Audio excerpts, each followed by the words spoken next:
ได้ทำการเฉลิมฉลองสมโภชเป็นอุดมมงคลและมหามงคลอันประเสริฐ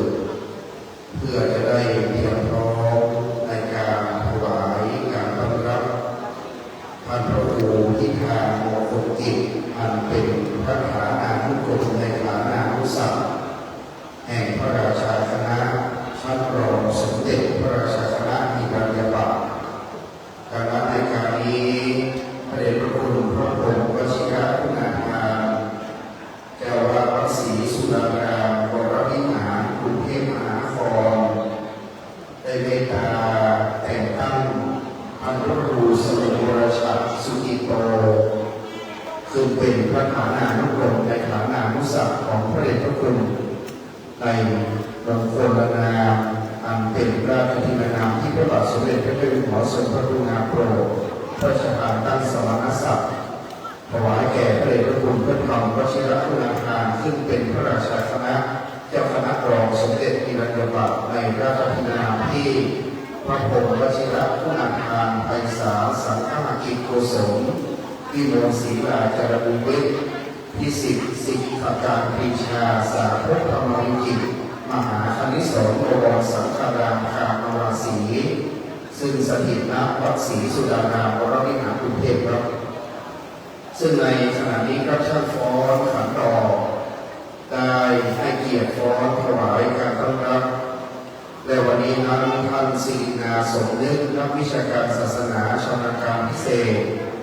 ได้ปฏิบัติหน้าที่ในนามของท่านผู้อำนวยการสำนักงานพระพุทธศาสนาจังหวัดเชียงใหม่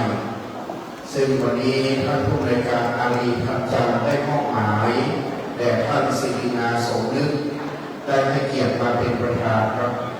และตอนนี้เราจะเตรียมความพร้อมเนื่องจากใกล้เวลา 17 นาฬิกาคือ 5 โมงเย็นที่จะประกอบพิธีการตอนนี้ขอช่างฟ้อนนะครับช่างฟ้อนเราจะยืนแถวข้างหน้าวิหารสาธุชนเราจะสลับแถวไปอยู่หน้าศาลานะครับสภาบ้านเราพี่มาตั้งแต่เริ่มคนเฒ่าคนแก่มายืนถึงข้างในศาลาเพชรพระเจ้าฟ้อนยืนบนกระพุ้งไอ้แม่เขามายืนให้เลยคนเฒ่าคนแก่มาสับมาตั้งแต่นะครับคนเฒ่าคนแก่ขอสับมาตั้งแต่เลยผู้สูงอายุคนเฒ่าคนแก่พ่อแม่สับขอมาอยู่ทางเพศแดงเลยมาอยู่ทางถิ่นทางไกลสาพระพุทธพระตั้งเขาจะฟ้อนมาก่อนเขาจะผลเขาต่อเพศนะครับเราจะขึ้นสาพอดีแม่ย้ายมาที่เลยย้ายมาที่เลยจะได้เตรียมความพร้อมคณะสงฆ์ที่กำลังเมตตาเดินทางมาถึงที่โรงเรียนนะครับนี่โมเลยพร้อมกันที่นะครับสองแถวเพศจะพร้อมกันปุ๊บนี่คุยเสร็จเรียบร้อยขึ้นสาเลยถึงตอนนี้ครับเกิดเรื่องสลับเลยครับสาธุชนคนเฒ่าคนแก่ผู้สูงอายุแล้วจะฟ้อนไหลไปจะฟ้อนไหลไปที่ประตูวันนี้จะฟ้อนสาวงามไหลไปที่ประตูคุณแม่คุณโยมแม่มานั่งเข้าให้แม่ดูการที่กำลังงานจะประกาศแถวถ้าพร้อมปุ๊บจะคือสัญญาณครับถ้าพร้อมจะให้สัญญาณวันนี้สาธุชนขยับมาก่อนที่งานแม่งานก็คุยเสร็จที่จะขึ้นศาลฝ่าป่าเนี่ยอยู่ที่สองข้างซ้ายขวาให้งามสองข้างซ้ายขวาให้งามยังไม่ครบไม่สามารถเห็นคนนอกเกณฑ์แล้วที่แม่ยืนประจำให้ครับจะได้งามโบราณบ้านเมืองเขาถ่ายเขาตอกแล้วก็ขึ้นศาลงานดีไอ้พ่อเข้ามาคุณพ่อศักดิ์สุวรรณมาอยู่กับเพชรพ่อกับแม่พ่อกับแม่มาอยู่กับเพชรมันพร้อมมาเลยเราวันนี้เป็นวันมงคลดังนั้นวันนี้เตรียมความพร้อมสภาวัดปากเหมืองเตรียมความพร้อมนะครับเตรียมเข้าสู่พิธีการตอนนี้พระเดชพระคุณหลวงพ่อพระเทพมังคลาจารย์พระคณะจังหวัดเชียงใหม่วัดพระธาตุกองพระอารามหลวงประธานสงฆ์ได้เมตตาเดินทางมาเป็นประธานแล้วดังนั้นในขณะนี้เชิญคณะสาธุชนเตรียมความพร้อมเลยครับเตรียมความพร้อมเลยเข้าตอกดอกไม้เวลาโปรยโปรยช้าๆไม่ต้องรีบนะครับโปรยช้าๆห้ามโปรยขึ้นหัวเนิ่น เพื่อโกยต่ำๆประมาณอกประมาณเอวเลยห้ามหายขึ้นบนหัวเลยต่ำๆจะได้งดงามนะครับประมาณอกประมาณเอวนะครับห้ามโกยขึ้นบนศีรษะนะครับนิมนต์พระเดชสมเด็จพระอาจารย์พระมหาธีระเจ้าคณะพระสังฆาธิการเตรียมพร้อมนะครับสัมภาระโยมที่มาถึงมารับทานดอกไม้และมาตั้งแถวให้ยาวๆให้สวยงามจะพร้อมเป็นเตรียมพร้อมเตรียมเข้าสู่พิธีการนะครับ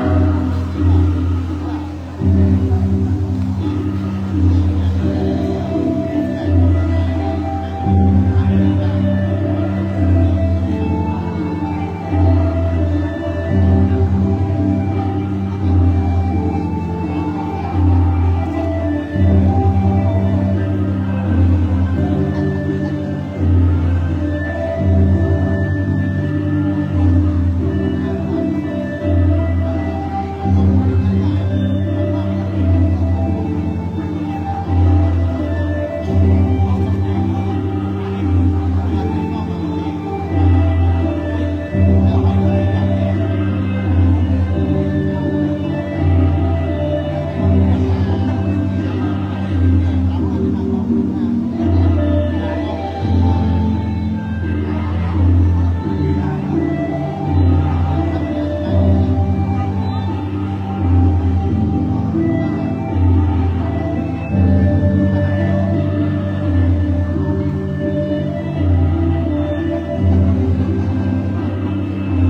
ปรบมือให้กับคณะช่างฟ้อนครับบัดนี้เจ้าหน้าที่ผู้ปฏิบัติได้เชิญตราตั้งพัดยศและพระไตรในร่มบารมีความแห่งพระเดชพระคุณพระบรมวชิรคุณาภาที่ปรึกษากรุงเทพมหานคร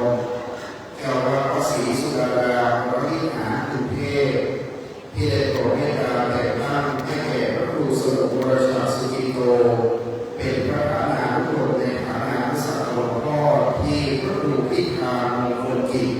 เจ้าอาวาสวัดป่าเหมือนครับเจ้าหน้าที่ได้เชิญตราตั้งได้เชิญพระยศและพระไตรตั้งไว้ในที่อันควรเบื้องหน้าแห่งพระพุทธปฏิมากรเชิญคณะสาธุชนของหน้าที่รับรองครับเชิญทั้งโค้งในสถานนะครับจะได้ดูผลงานที่เป็นระเบียบจุดอันเป็นแบบแผนที่สุดประมูลครับท่านพระครูพิธามงคลกิจวรชสุกิโต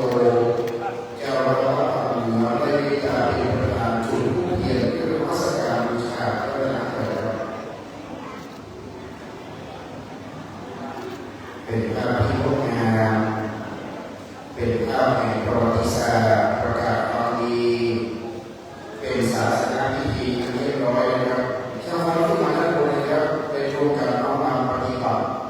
ได้นำพิธีที่ได้จัดไว้อย่างงดงามนะครับวันนี้คุณพ่อสัมสุวรรณคุณแม่หมาพันธ์ฟ้าพันธ์คุณโยมิดาพันดาครับซึ้งใจครับ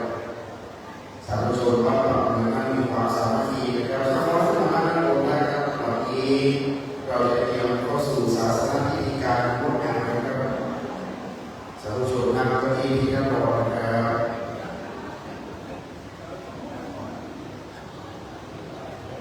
ขอขึ้นมานั่งด้านบนที่ได้จัดเตรียมไว้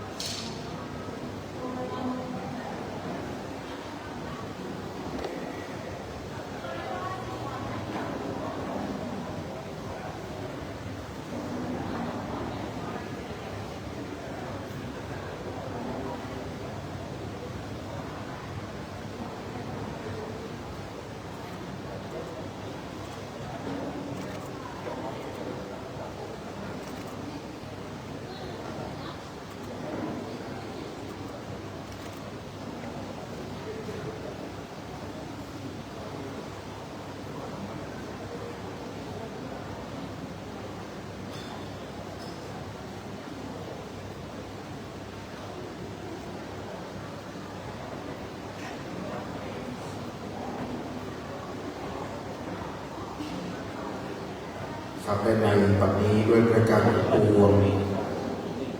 พร้อมและงดงามเรียบร้อยเจ้าหน้าที่เชิญตราตั้งพัดยศและพระไตรตั้งเทียบไว้ในที่อันควรเบื้องหน้าพระพุทธปฏิมากรพระครูพิธามงคลกิจเจ้าอาวาสวัดป่าเหมือง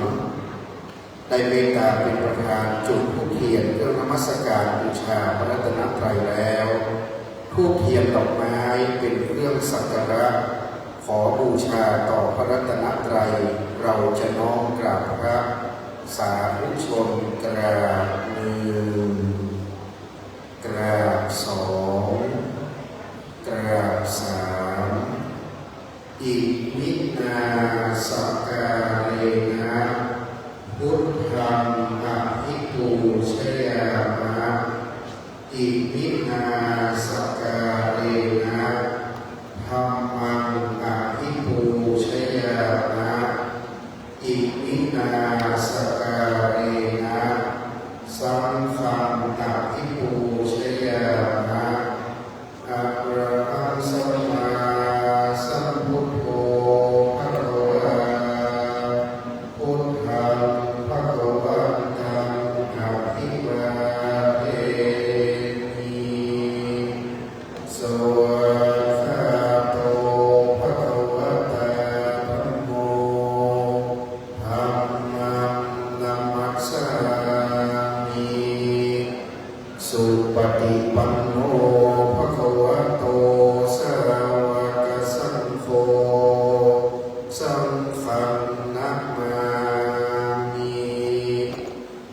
ยังพันเตวิสุงวิสุงรักขณทายาติสรเนนัสสหปัญจศีลานิยาจามะภูติยัมปิมะยังพันเตวิสุงวิสุงรักขณทายาติสรเนนัสสหปัญจศีลานิยาจามะตติยัมปิมะยังพันเตวิสุงวิสุงรักขณทายาติสรเนนัสสหปัญจศีลานิยาจามะ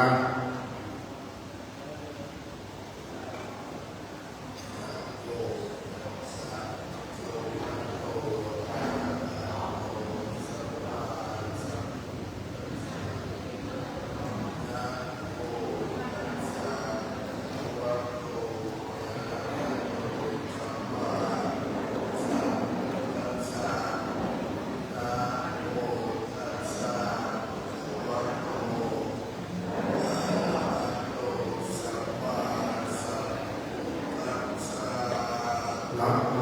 ตัสสะภะคะวะโตอะระหะโตสัมมาสัมพุทธัสสะนะโมตัสสะภะคะวะโตอะระหะโตสัมมาสัมพุทธัสสะนะโมตัสสะภะคะวะโตอะระหะโตสัมมาสัมพุทธัสสะพุทธังสรณังคัจฉามิธัมมังสรณังคัจฉามิสังฆังสรณังคัจฉามิ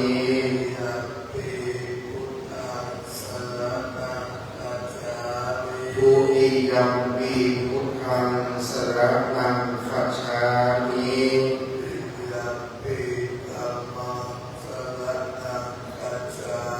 ทุติยัมปิธัมมังสรณังคัจฉามิ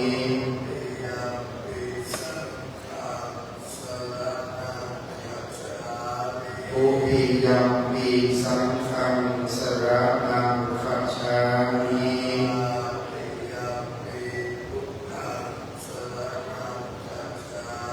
ตติยัมปิพุทธังสรณังคัจฉามิ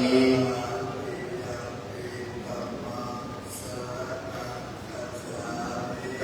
ติยัมปิธัมมังสรณังคัจฉามิ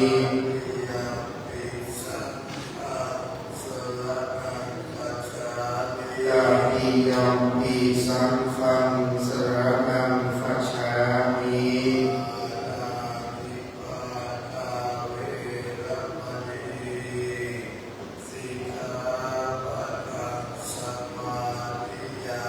ปานาติปาตาเวระมณีสิกขาปะทังสมาธิยามิ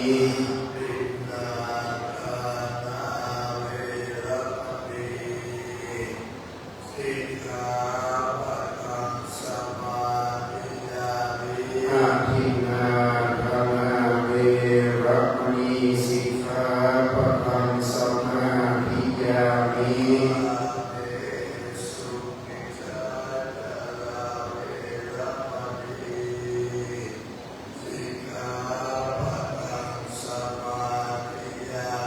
กาเมสุวิชาจาราเวระมณีสิกขาปะทังสมาธิยามิ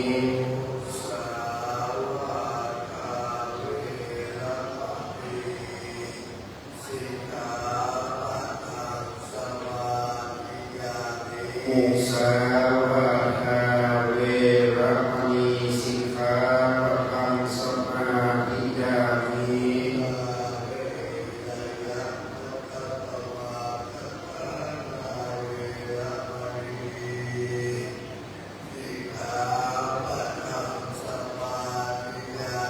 สุราเมรยะมัชฌะปมาทัฏฐานาเวระมณีสิกขาปะทังส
ท่านพระครูมหาสารการรองเจ้าคณะอำเภอสารพีวัดโพธิ์โคกเหนือท่านพระครูปริยัติกิจมงคลรองเจ้าคณะอำเภอสารพีวัดช่างชื่อเป็นต้นนอกจากนั้นวันนี้ท่านพระครูพิพัฒน์ศรีรศักดิ์รองเจ้าคณะอำเภอสันทรายวัดสันเซลเจ้าคณะตำบลผู้ตำบลนายเขตปกครองคณะสงฆ์อำเภอสารพีและคณะสงฆ์ร่วมเมตตาพร้อมกันสาธุชนจะเห็นได้ว่าภาพแห่งความประทับใจภาพแห่งมหามงคลอันยิ่งใหญ่ได้ปรากฏขึ้นนับแต่พระเดชพระคุณพระองค์วชิรคุณาการที่ปรึกษาคณะกรุงเทพมหานครเจ้าอาวาสวัดศรีสุดารามวรวิหารเมตตาแต่งตั้งให้แก่พระครูสมุทรราชาสุกิโตเป็นพระมหานานุกรมในฐานะผู้สาวของรองสมเด็จพระราชาคณะอิรัญญบัตรที่พระครูพิธามงคลกิจท่านเดินทางไปที่กรุงเทพมหานครได้รับเมตตาจากพระเดชพระคุณพระองค์วชิรคุณาการตามที่ปรากฏให้เห็นในภาพนะครับจากนั้นหลวงพ่อได้เมตตาบันทึกภาพตอนที่เมตตามอบตราตั้งพักยกภาพไทยเป็นภาพที่งดงามที่สุดนะครับได้เกิดขึ้นในเมืองบางกอกกรุงเทพได้เมตตาบันทึกภาพมีพักยกของรองสมเด็จพระราชาคณะพักยกของพระมหานานุกรมพระครูพิธามงคลกิจได้ตั้งไว้อย่างงดงามเป็นที่ประจักษ์เป็นสักขีเป็นบุญบารมีที่ยิ่งใหญ่จากนั้นจึงได้เชิญจากกรุงเทพสู่นครเชียงใหม่สารพีที่ลานโยวัดป่าเหนือวันนี้จึงเป็นวันต้อนรับและเจริญชัยมงคลคาถาตั้งกระบวนตั้งแต่ในวัดป่าเหนือช่างฟ้อนสาวงามวันนี้ฟ้อนต้อนรับของคุณช่างฟ้อนได้เลยครับงดงามเป็นสาธุชนคอยก็ต่อมาถวายการต้อนรับที่ใหญ่และงดงามได้เข้าสู่ในศาลาใหญ่มหามงคลแล้วไหว้พระสมาทานเบญจศีลนะครับต่อจากนี้ไปด้วยพระบารมีแห่งพระมหากษัตริย์พระมหากษัตริย์ทุกพระองค์ดำรงพระองค์เป็นเอกอัครพุทธศาสนูปถัมภกยอมยกพระศาสนาให้เจริญพัฒนาในราชอาณาจักรไทยจึงมีการพระราชทานตั้งสมณศักดิ์ถวายแด่พระราชาคณะรองสมเด็จพระราชาคณะปฏิบัติสมเด็จพระราชาคณะด้วยปรากฏให้เห็นนี้ต่อนี้จะเป็นการเปิดโดยระดมดอกไม้ถวายราชสักการะเบื้องหน้าพระบาทสมเด็จพระปรมินทรราชาธิบดีศรีสิริมหาวชิราลงกรณ์พระบรมราชาธิบดีรัชกาลที่ 10แห่งพระบรมราชชนนีวงศ์กระผมได้เชิญท่านประธานในพิธีท่านศิรินาสมยึดนักวิชาการศาสนาชำนาญการพิเศษสำนักงานพระพุทธศาสนาจังหวัดเชียงใหม่ให้เกียรติเป็นประธานเปิดกรวยกระทงดอกไม้ถวายราชสักการะครับเชิญว่าได้โปรดยืนขึ้นเป็นพร้อมกันณบัดนี้ครับ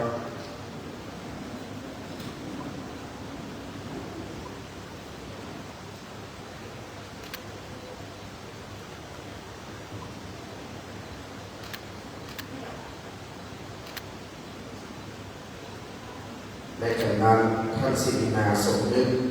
จะเป็นผู้อ่านตราตั้งพระฐานานุกรมเป็นลำดับต่อไปครับ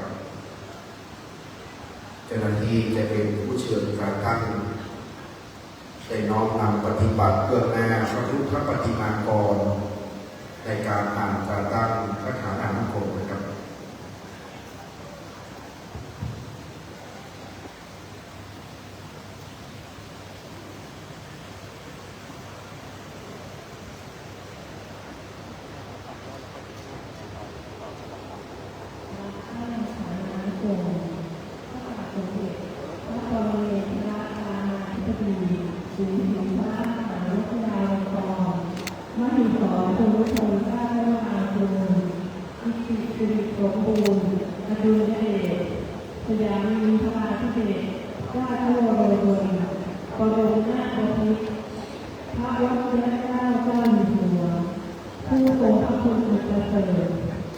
มีพระบรมราชโองการประกาศในวันที่21 มีนาคม พุทธศักราช 2568 ทรงพระกรุณาโปรดสาธนาสมณศักดิ์พระธรรมวชิรคุณาทานขึ้นเป็นพระราชาคณะเจ้าคณะรองมีราชธินนาภา งศ์วชิรคุณาภาไทยฐานสันทหะอิโกศลนิมนต์ศรีดาจารุวัฒน์พิจิตรสิกขาการปรีชาสาธกธรรมะนิมั่นธนุสรบวรสังฆราธรรมวาสีสถิตนะวัดศรีสุดารามวรวิหารพระอารามหลวง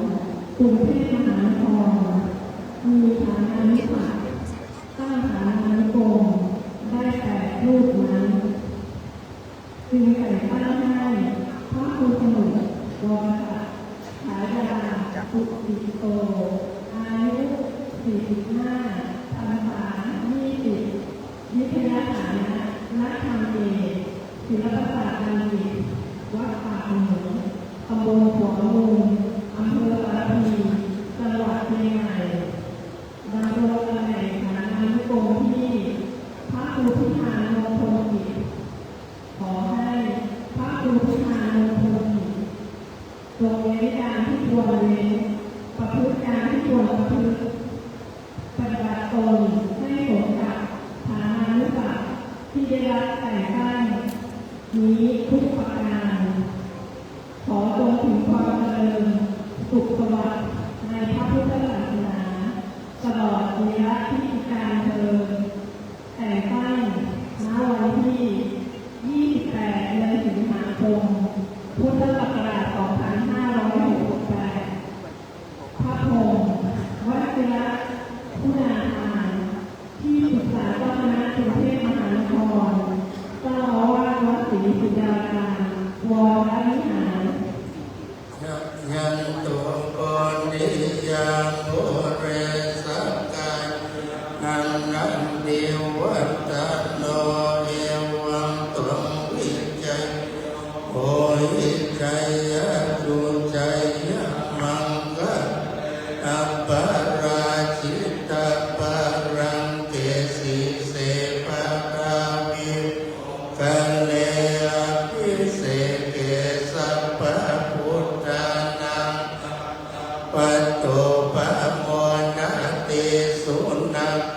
ตังสุมังสุปะปะตังสุติตังสุขันโตโอโตจะสุยิตังธัมมาจาริสุหักขินังกัมมังวาจากัมมังปานาตินังปันปานิทิเตปะทังกินนากินนานิกัตละพันนาเตปะทังกินเน สาธุเป็นมหามงคลวันนี้ท่านศิรินาสมนึกนักวิชาการศาสนาชำนาญการพิเศษสำนักงานพระพุทธศาสนาจังหวัดเชียงใหม่ให้เกียรติเป็นประธานเป็นผู้อ่านตราตั้งฐานานุกรมพระเดชพระคุณพระพรหมวชิรคุณาภานั้นท่านเป็นเจ้าคณะรองสมเด็จพระราชาคณะหิรัญญบัตรเป็นที่ปรึกษาเจ้าคณะกรุงเทพมหานครเจ้าวาดวัดศรีสุดารามวรวิหารท่านได้เมตตาปรากฏราชทินานามในประกาศพระบรมราชโองการแล้ว การนี้จึงตั้งพระฐานานุกรมได้ จึงเมตตาตั้งฐานานุกรมแด่พระครูสมุทรวรชักสุจิตโตเป็นพระครูพิธานมงคลกิจสถิตณวัดปากเหมืองจังหวัดเชียงใหม่แห่งนี้เป็นมหามงคลนะครับขอน้อมถวายมุทิตาสักการะแด่ท่านพระครูพิธานมงคลกิจด้วยความนอบน้อมต่อจากนี้ไปจะเป็นการแสดงคารวะธรรมน้อมนำเครื่องสักการะถวายต่อพระมหาธีระผู้เป็นเจ้าคณะผู้ปกครองสงฆ์เรานิมนต์พระครูพิธานมงคลกิจได้น้อมถวายเครื่องสักการะต่อพระเดชพระคุณหลวงพ่อพระเจ้าคุณพระเทพมังคลาจารย์เจ้าคณะจังหวัดเชียงใหม่เจ้าอาวาสวัดท่าทองพระอารามหลวงครับพระเดชพระคุณเป็นพระมหาธีระเป็นพระราชาคณะที่เมตตาต่อพระครูพิธานมงคลกิจเมตตาต่อวัดป่าเหมืองและสาธุชนเสมอมาได้สร้างสมโภช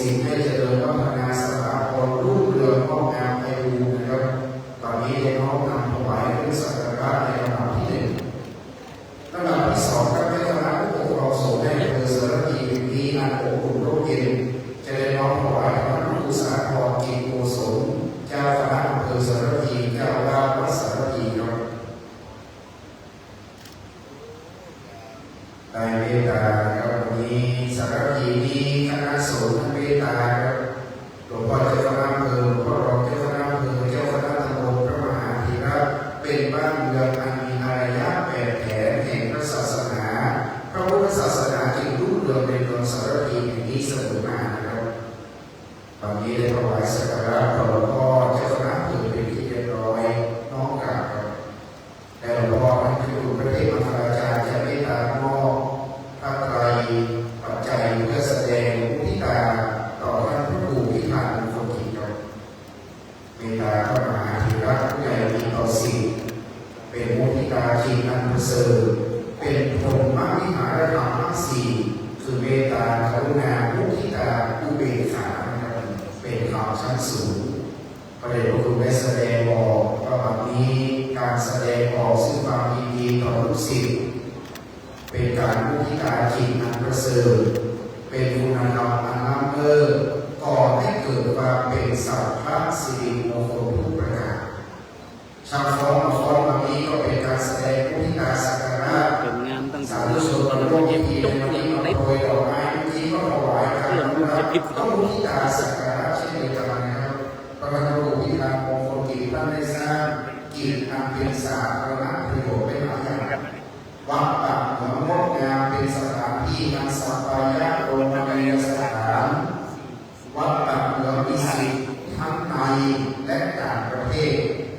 เมืองจีนแผ่นดินใหญ่มาเลเซียไต้หวันสิงคโปร์หลั่งไหลมาที่ต่างเหนือนะครับเพราะท่านมีบารมีดังนั้นลูกศิษย์ลูกหาของครูที่มามงคลกิจครูบาวัดป่าเหมือนได้รับศิษย์ทั้งอยู่ในประเทศต่างประเทศทุกเขตก็มาที่ต่างเหนือทั้งหมดต่อจากนี้เราจะเป็นการน้อมนำเครื่องสักการะเป็นการถวายมุทิตาสักการะในนามของราชส่วนราชการและในนามของศรัทธาประชาชนตำบลหัวมุงอำเภอสารพีและจังหวัดเชียงใหม่เรื่องความเคารพเรียนเชิญท่านศิริญาสมนึกนักวิชาการศาสนาชำนาญการพิเศษเป็นผู้แทนของหัวหน้าส่วนราชการและสาธุชนทั้งปวงน้อมถวายเครื่องสักการะครับวันนี้หัวหน้าส่วนราชการจังหวัดเชียงใหม่ตำบลหัวมุงก็ดีในส่วนของอำเภอสารพีก็ดีและจังหวัดเชียงใหม่ก็ดีนะครับได้ร่วมกันน้อมนำถวายสาธุอันเป็นมงคลยิ่งครับได้น้อมนำรับถวายเป็นเครื่องน้อมถวายมุทิตาสักการะทางศิรินาสมนึกจึงได้น้อมนำถวายเป็นอุดมมงคลแล้วครับขอบพระคุณท่านศิรินาสมนึกครับท่านเป็นข้าราชการที่เอาใจใส่กิจการงานพระศาสนาอย่างยิ่งต่อจากนี้ไปครับวันนี้พระครูพิธานมงคลกิจท่านมีความตั้งใจหนึ่งท่านได้สร้างวัดปากเหลืองจนเป็นที่เลื่องชื่อลือชาปรากฏสถาปัตยกรรมการก่อสร้างวิหารอุโบสถศาลาหอไตรหอระฆังศาลาท่านเป็นประธานการก่อสร้างนวัตกรรมอันประณีตเสมอวันนี้ท่านตั้งใจครับว่าการสร้างพุทธมณฑลจังหวัดเชียงใหม่โดยมีพระเดชพระคุณพระเทพมังคลาจารย์หลวงพ่อเจ้าคณะจังหวัดเชียงใหม่เป็นประธานการก่อสร้างวันนี้ท่านจึงตั้งใจครับว่าจะน้อมนำถวายปัจจัยส่วนหนึ่งเพื่อสมทบการก่อสร้างจำนวนเงิน 50,000 บาทในระดับที่ 1ด้วยความเคารพที่หมดพระครูพิธานมงคลกิจได้น้อมนำถวายปัจจัยในส่วนที่ 1ต่อพระเดชพระคุณหลวงพ่อให้ช่วยคุณพระเทพมังคลาจารย์คณะจังหวัดเชียงใหม่เพื่อเป็นการก่อสร้างอันเป็นประวัติศาสตร์เชียงใหม่ครับ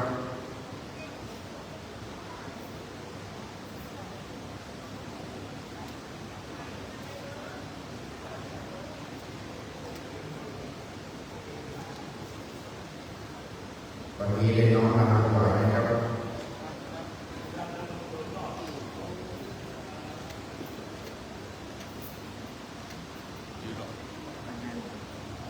วันนี้ท่านพระครูพิธานมงคลกิจทำได้ถวายเรียบร้อยลำดับที่ 2นะครับคุณโยมีนาคุณโยมานาคุณพ่อศักดิ์สุวรรณกับคุณแม่อาภาคำพาชื่อจำไม่ได้รู้จักตอนเป็นนักดูเป็นโยมีนาของท่านพระครูพิธานมงคลกิจก็จะน้อมถวายสร้างพระบรม 1,000 บาทครับ วันนี้โยมพ่อหรือโยมแม่ทุกการก่อสร้างของท่านพระครูจะมีโยมพ่อโยมแม่อยู่ในชื่อนั้นเสมอสร้างพระเจดีย์ที่สังทรายสร้างสิ่งก่อสร้างเสนาสนะในหลายประเทศหลายจังหวัดหลายอำเภอนามว่าพ่อสังสุวรรณแม่นำคำพันจะต้องปรากฏทุกทีดังนั้นวันนี้ท่านพระครูสร้างพระมงคลพ่อสังสุวรรณจะไม่นำมันก็ต้องปรากฏชื่อองค์พระครูคำพันเหมือนกันนะครับน้องไหว1,000 บาทนี่ท่านพระครูแสดงออกมาตามติดูปัญหานาเกตมังคารมุตตมังท่านดูแลพ่อแม่ท่านไม่เคยขาดดังนั้นวันนี้นิตาสาธุบูปนากตัญญูกตเวทิตาความกตัญญูจึงเป็นเครื่องหมายของคนดีนะครับวันนี้คุณพ่อคุณแม่ได้สร้างบุญกันทั้งทุกประเทศทุกจังหวัดทุกอำเภอที่มีการก่อสร้างวันนี้เราเป็นน้องมันถวายแล้วก็จะได้ไปเป็นการถวายขึ้นพยานประจำวันนะครับชุดที่1สำหรับหลวงพ่อเจ้าคณะจังหวัดที่มงคลที่ทางโอกีถวายชุดที่1ชุดที่2เชิญท่านศิรินาสมเด็จพระราชการศาสนาจารย์การพิเศษตามหลักเลยครับที่มงคลครับได้เชิญท่านศิรินาเชิญคุณพ่อสังสุวรรณชุดคุณแม่อมรชุดเอามาถวายได้ตามหลักเลยครับจากนั้นจะได้เชิญหัวหน้าส่วนราชการครับท่านนายกรัฐมนตรีรองนายกรัฐมนตรีท่านกำลังผู้ใหญ่บ้านสมาชิกสภาของตำบลของเมืองนะครับพ่อกำนันพ่อหลวงผู้หมู่บ้านเลยครับผู้ช่วยผู้ใหญ่บ้านด้วยเชิญท่านพยาวัชกรนะครับพ่ออาจารย์ของวัดกรรมการวัดนะครับอาจารย์รัตนีพรนะครับด้วยนะครับเป็นลูกศิษย์ผู้หาวัดป่าหลวงอาจารย์เองนะครับเป็นน้องมาถวายในชุดด้วยพยาบาลแล้วน้องมาถวายท่านผู้นำนะครับท่านนายกท่านรองนายกเลขาที่ปรึกษาประธานสภาสมาชิกสภาของตำบลหลวงนะครับต่อไปก็ครบกรรมการวัดครบถ้วนขอสัปดาห์ละน้องเลิกโรงเรียนช่องฟ้องนะครับสีชมพูประมาณ2 ท่านสีเขียว2 ท่านนะครับขอเสริมประเด็นน้องนำถวายด้วยวันนี้ไม่เกี่ยวขอช่างฟ้องไปถวายอาสมอย่างหลานนะครับวันนี้ช่างฟ้อนก็เป็นเกียรติให้กับพวกเราสีเขียว2 ท่านครับได้ร่วมกันน้อมนำถวายรวมด้วยช่วยกันน้อมนำปฏิบัติตั้งใจมาจงจัดให้พิธีเรียบร้อยนะครับดูแลงานให้เป็นระเบียบแบบแผนเป็นระยะไม่ขาดแคลนเชิญสภาครับไปร่วมกันถวายนะครับจงครบที่ท้ายอาสมเลยนะครับ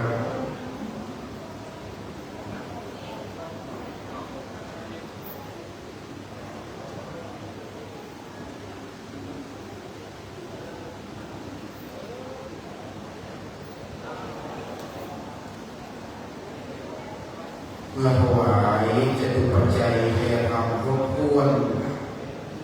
จะได้เรียนเชิญคณะเจ้าภาพสาธุชนได้กลับเข้าสู่เก้าอี้ที่นั่งรับรองเดิมขอบคุณคณะสาธุชนที่ให้เกียรติ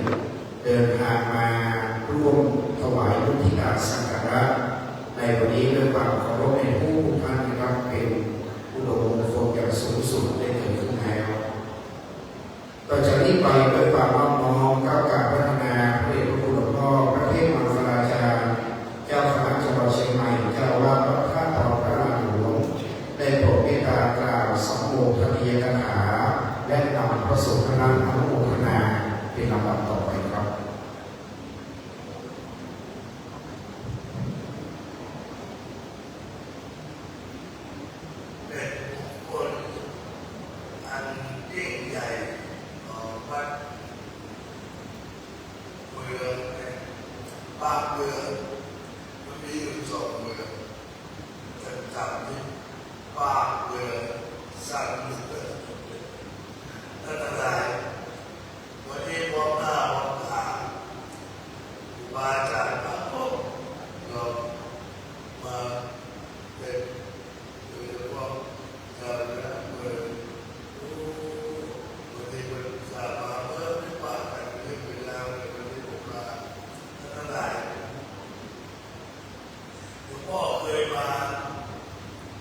มาครับ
เมื่อได้มา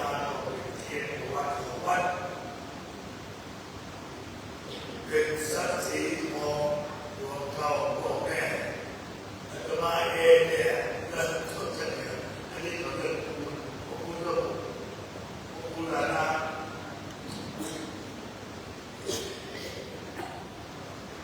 ผมนี่เริ่มจาก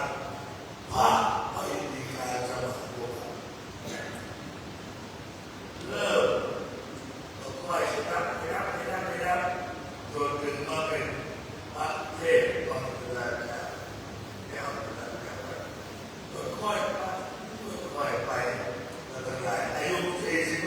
45มีโอกาสพอคอยกันเริ่มหุ่นดีตั้งใจสร้างศาสนาบอกศรัทธาลาบุญแต่พอจะมาจากไหนจะมาที่ไหนที่นี่อ่ะโอ้ยสาธุมาทุกคนงามแต่ไม่อยู่ใครไม่ค่อยนั่นคำว่าพอเพียงพ่ออยากจะพูดกับเองภูมิใจในสิ่งที่เรามีเนี่ยภูมิใจในสิ่งที่เรามีดีใจในสิ่งที่เราได้เนี่ยภูมิใจในสิ่งที่เรามีดีใจในสิ่งที่เราได้ชีวิตของพวกเราเนี่ยมันมีทั้งทุกข์และสุขอยู่ด้วยกันดีกับชั่วอยู่ด้วยกันในพระพุทธศาสนาที่เน้นเป็นความสุขอยู่ใจกันอวยพรไปเลยดีและดีอวยพรไปว่าดีความสุขเย็นอยู่เย็นเป็นสุขสนใจผมมือเราอวยพรถึงนี้เราคำว่ารวยมันพูดนะเรียกนะคำว่ารวยแต่พูดคำว่าอยู่เย็นเป็นสุขเด้ออันนี้นะแต่คำว่าจนอยากได้ดี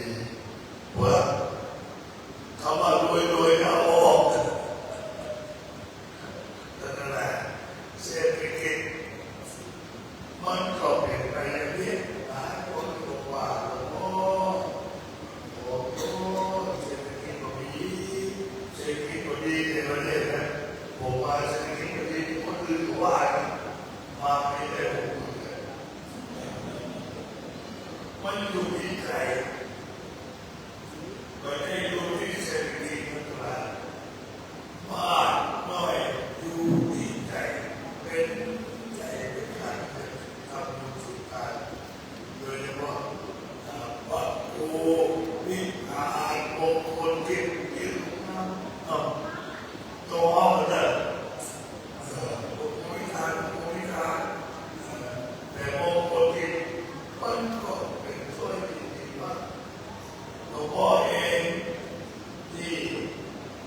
าปะทิตาตุมาทิปะเว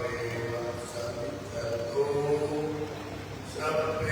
ปุเรตุสังคปาจันโทปนรสโสยถามณิโยติระโส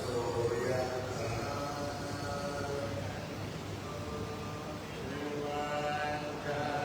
ดุสัพพะโลโก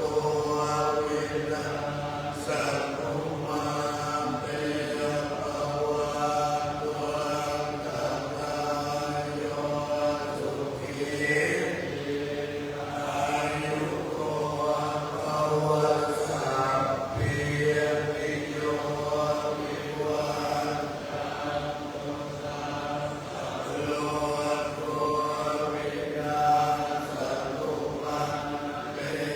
ภวัตวันตรายโยสุขีติขายุโกภวสัพพิติโยวิวัชตุสัพพะโลโกวินาศตุมาเตภวัตวันตรายโยสุขีติขายุโกภวสัพพิวัตนาสิจังบุญนาปัจจายิโนจักขาโลนามาวัฏันติอายุวันโนสุขังภาลังโสอัตตลัโตพุทธัสสะสะเนอะโลโกสุขิโตโพ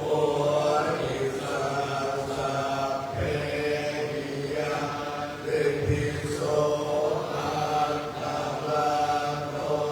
สุขิโตพุทธัสสะสะเนอะโล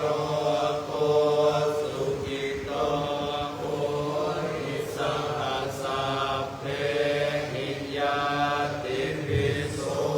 อัตตลัโตสุขิโตวิรุณโมพุทธัสสะสะเนอะโลโกสุขิโตโพธิสัสสะเพหิยะติปิวัตตุสัพพมังคลังรักขันตุสัพพเทวตาสัพพพุทธานุภาเวนัสสตาโสติภวันตุเตภวันตุสัพพมัง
กับเอกหลวงพ่อเจ้าคณะอำเภอครูบาเจ้าจันทรังสีและคณะขอเป็นมหาพระหน้าพ่อแม่ไปมาตลอดนะครับเราขอเจ้าหน้าที่น้องเอื้อเชิญที่ไว้บอกเข้ามาเลย ขอบคุณท่านสวยเจ้าหลวงนะครับ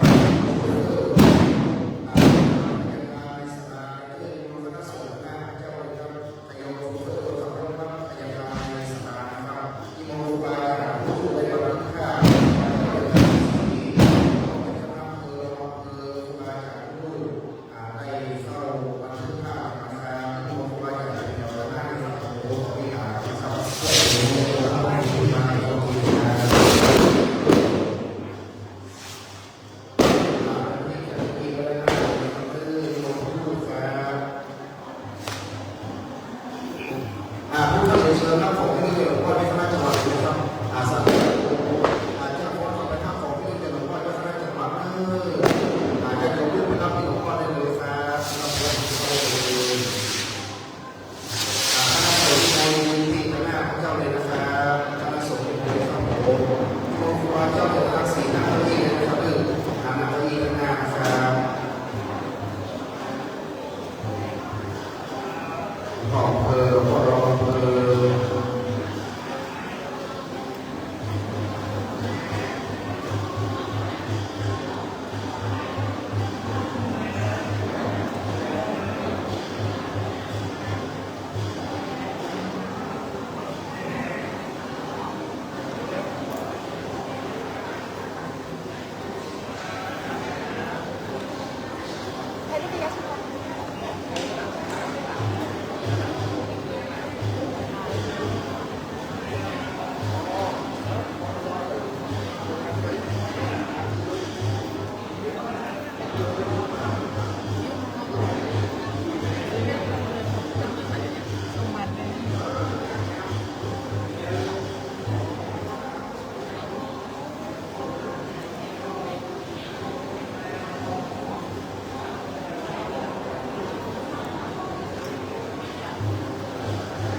อายุโมนุสรอ